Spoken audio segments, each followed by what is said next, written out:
Salut, c'est Trado, je suis content de vous retrouver pour cette première analyse de l'année, donc 2020, qui s'achève l'année 2019 sur un gain de 26%. Je vous rappelle que la moyenne historique du CAC 40, c'est une progression de 8-9%, donc on est à 3 fois plus que la moyenne historique, donc c'était une très belle année. Je vous souhaite évidemment que l'année 2020 soit pleine de bonnes choses, naturellement, le trading n'étant qu'une parmi tant d'autres beaucoup plus importantes. Et nous allons sans plus attendre attaquer cette analyse du 2 de l'an. Et voilà où nous en sommes. On a eu une baisse assez mesurée sur la séance du mardi 31 décembre, la dernière de l'année, je l'ai dit. Je vais bientôt faire une vidéo pour faire le bilan en données hebdomadaires, mensuelles et annuelles.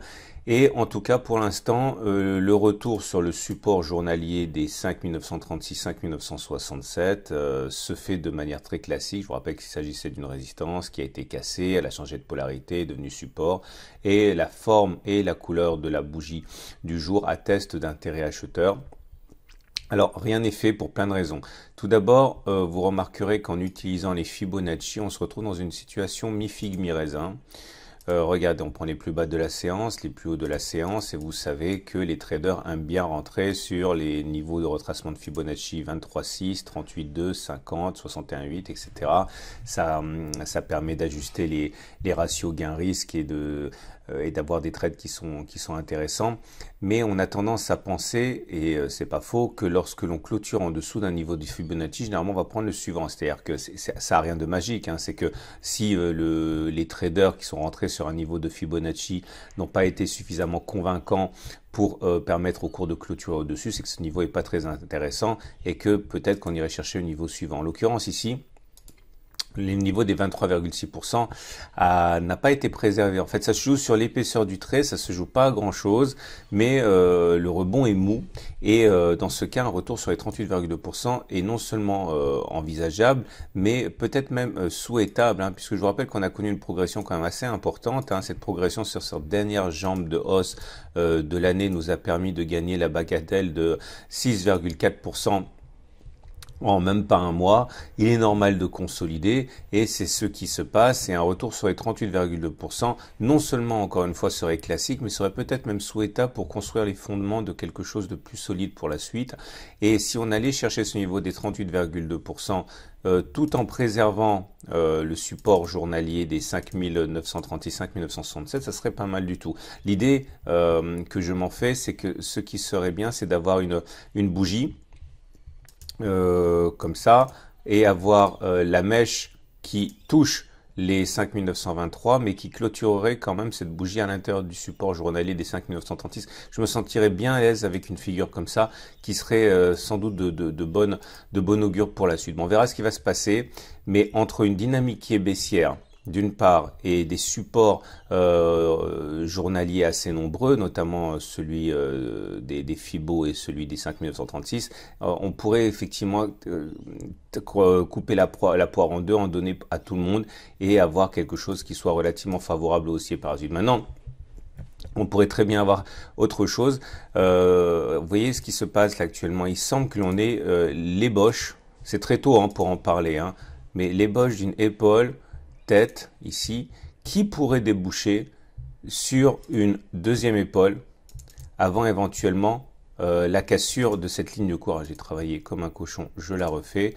Donc épaule, tête, deuxième épaule, avec éventuellement cassure derrière qui nous permettrait d'aller chercher ce niveau des 38,2%. On verra, mais il est trop tôt pour trader l'épaule tête-épaule, puisqu'on n'a pas eu de cassure de la ligne de coup, mais c'est quelque chose que j'envisage tout à fait. Donc pour l'instant, enfin vous le savez, moi je suis en position haussière, j'ai un stop en dessous de 5900 et un objectif qui est assez ambitieux, qui est d'aller chercher 1155, mais ça m'empêche pas de penser qu'une consolidation est tout à fait envisageable.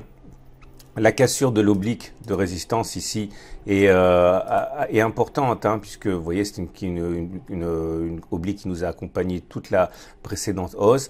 Alors maintenant il faut savoir que statistiquement, suite à une cassure d'oblique, on n'a pas un effondrement. Statistiquement, suite à une cassure d'oblique ascendante, on a une sorte de latéralisation. Et bon, si on joue les statistiques, c'est ce qui devrait se produire également. Alors si on convertit cela en trade, vous avez plusieurs solutions. Le trade haussier, qui vous permet en fait d'avoir un objectif. Si on met un stop loss, voilà, en dessous du support journalier, aux alentours de 5920, voilà, ça vous fait un stop à 0,87%, 0,9%. Si vous visez un retour sur la résistance journalière, ça vous fait du ratio un peu supérieur à 1 pour 1, donc on est à peu près 1,2 de ratio gain-risque, c'est tout à fait envisageable. Ok, ça c'est ceux qui pensent que tout va tenir et qu'on va repartir de l'avant. Si maintenant vous avez plutôt un scénario baissier, je pense que on a deux solutions là aussi, hein.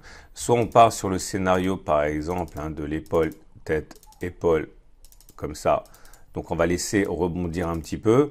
Et lorsqu'on aura rebondi pour faire la deuxième épaule, éventuellement trader à la baisse en mettant un stop au-dessus de la tête 1,11 et en visant l'objectif de l'épaule tête-épaule à 1,5 à peu près. J'y reviendrai un petit peu plus tard. Ça me semble assez logique à faire, hein. Donc voilà, c'est comme d'habitude, vous qui prenez les choses en main et je vous donne des trades possibles, mais il faut encore que vous ayez des convictions à l'achat, à la vente et puis surtout, il faut que vous ayez des signaux derrière, hein. On passe tout de suite aux éléments purement techniques, la moyenne mobile à 20 jours, la moyenne mobile à 7 jours et ça suffit pour l'instant. Ah oui, les bandes de Bollinger, je vais tout faire. Je vais faire le SAR et le super trend. Comme vous pouvez le voir, le SAR est haussier, le super trend est haussier, donc pour l'instant il n'y a pas péril en la demeure. Vous remarquerez également que vous avez une cassure de la M7, on l'a déjà mentionné. Et ça peut initier un retour à la M20, hein. Statistiquement, lorsque l'on casse la M7 à la baisse, on va chercher la M20. Alors pas toujours évidemment, mais statistiquement, c'était valable aussi à la hausse. On a cassé la M7 à la hausse, là, on allait chercher la M20. Donc c'est pour ça qu'aller chercher la M20 n'est pas quelque chose d'irrationnel et ça serait compatible, hein, puisque la M20 va monter là comme ça, qu'on aille chercher cet objectif dont je parlais, hein. Vous pouvez le trader ça encore une fois, hein. Donc le retour à la M20. Dans ce cas, l'idée c'est quoi? C'est quand on sera sur la M20, vous mettez un stop en cas de clôture significative sous la M20 et vous visez un retour sur la M7 par exemple. C'est des choses qui sont assez classiques à faire. On reviendra sur ça lorsqu'on aura touché la M20. Les bandes de Bollinger ne sont pas véritablement orientées, mais s'il fallait chercher une orientation, elles semblent se mettre en parallèle haussière, ce qui est plutôt favorable. Et dans ce cas, encore un retour sur la M20 avant de repartir vers le sommet n'aurait rien d'exceptionnel. C'est même ce qui se passe souvent. Regardez les indicateurs techniques, là c'est un petit peu la course contre la montre, hein. J'en ai beaucoup parlé, j'en reparle encore. Le problème c'est que les indicateurs techniques rapides sont baissiers. Vous voyez, le MACD0 a touché son signal, a croisé son signal à la baisse. Le stochastique a croisé son signal à la baisse. Le CICI est sorti de sa zone de surachat. Tout ça c'est pas bon.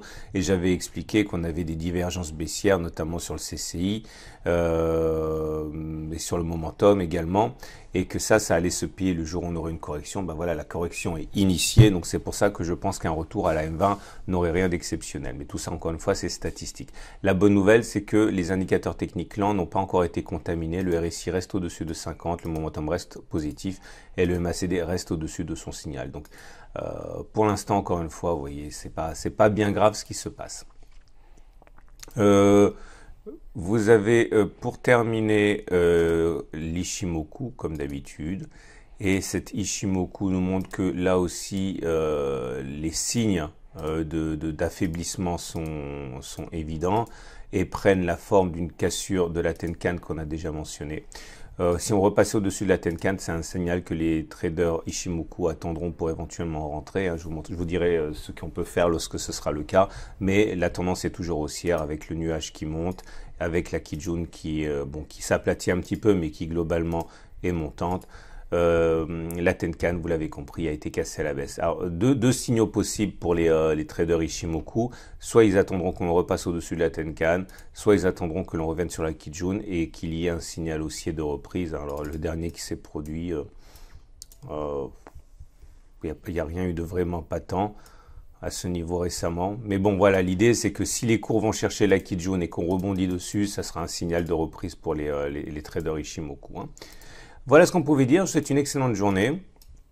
Vous trouverez sur le blog plein d'autres vidéos. Je vous invite à regarder si vous le désirez. Et en particulier, un petit article que j'ai écrit par rapport à l'innovation, hein, qui est apportée par ProRealTime avec son nouveau Stream Deck, hein, qui est une nouvelle façon de trader extrêmement adaptée aux scalpers et aux traders intraday qui ont le doigt sur la gâchette tout le temps.